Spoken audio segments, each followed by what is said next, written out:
Hello country people, this na video wey go explain tech for people wey just start to learn. Na African EdTech bring am come, say make you watch am. You fit call me Mimi Digital. Our video dem na for our people all over the world wey dey speak Pidgin, Patois or Creole. This na part 3 out of the 5 videos we get for una. For this video, we go talk about middleware. By the time this video go end, you suppose dey sure which side you go make your next move, make you fit continue to learn more about tech. For the last video, we talk about wetin be the reason for hardware and software, and wetin be front end and back end.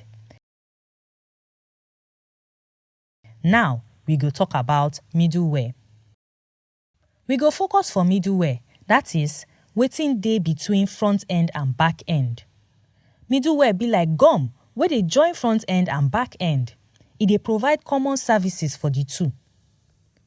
We get the central processing unit wey be like head office for your computer. Na so e dey direct and coordinate things wey dey happen inside your computer, even your phone. E dey help different parts of your computer make them work together because the different parts na different companies build each one, otherwise dem fit clash. Dem dey produce new hardware and software on a steady, so you need your middleware and CPU because na dem dey make this hardware and software work together.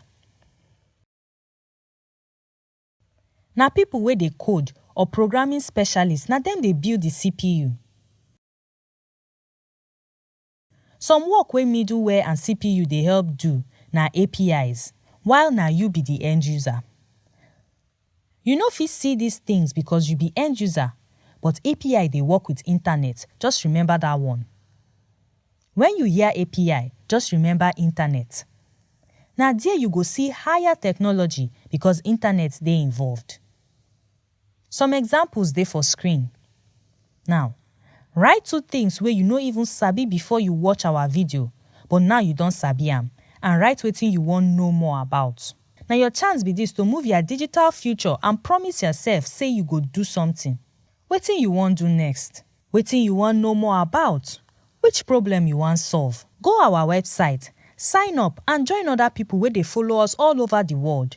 If you dey active, you go win badge. You fit even help us do pass like this.